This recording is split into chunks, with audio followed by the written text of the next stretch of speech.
Hey friends, hope this finds you well. Welcome to the river. It's quite windy this morning. The river's really low, exposed, muddy banks of the river. And from a distance they look like epic mountain ranges. And the grasses are really super long, just kind of blowing in the wind. It's creating this lovely sound, and the difference in green tones is just really beautiful. I've got this narrow path I'm following.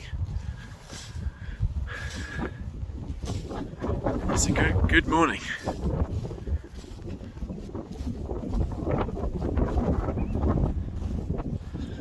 Reminds you a bit of when I first kind of engaged with being taught art. My teacher had put before us a still life set and different objects, and one of the objects was this green bottle.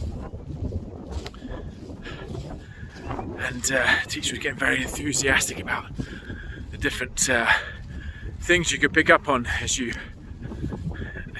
draw and maybe paint this display. And I started going, and I was using some colour for the bottle, and he came over and said, you've only got one colour green in that. The bottle was full of different colours. He said, can you see it? And I said, no, I can't see that. I can just see the one green colour. He said, no, look closer. You can see blues, you can see yellows, purples. All these different tones are in this bottle that our brain tells us that is green. And I was a bit taken back and couldn't see it really, but it opened up a door to me to think, okay, maybe I'm not seeing something that actually is there.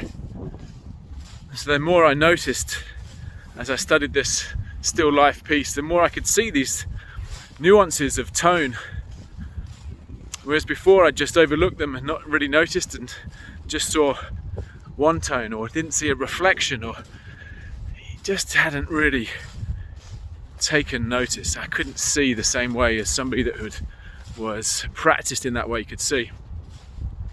And I think this is a really great life lesson. It has been for me generally, is being aware, seeing the depth of information and beauty that's in front of us.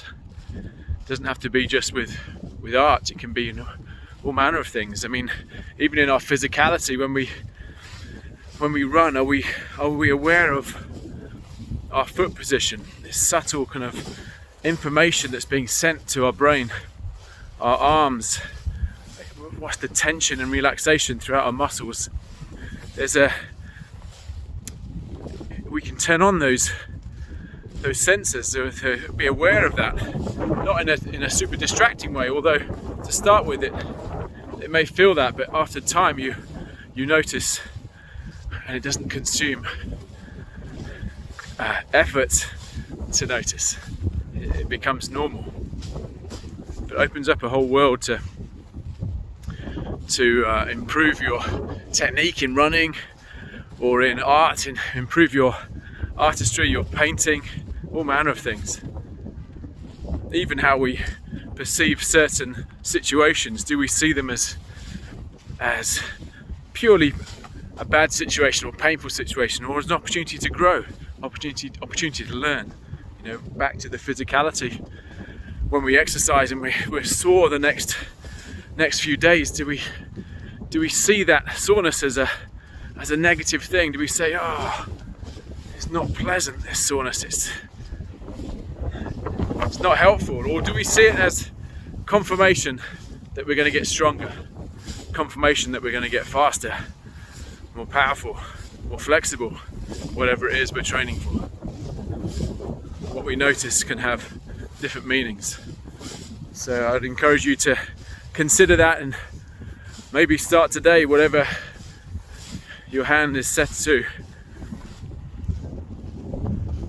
Really notice what's going on. Try and see things maybe slightly different. See the fruits and the growth that that can produce. Bless you, friends. Have a great day. Peace and love.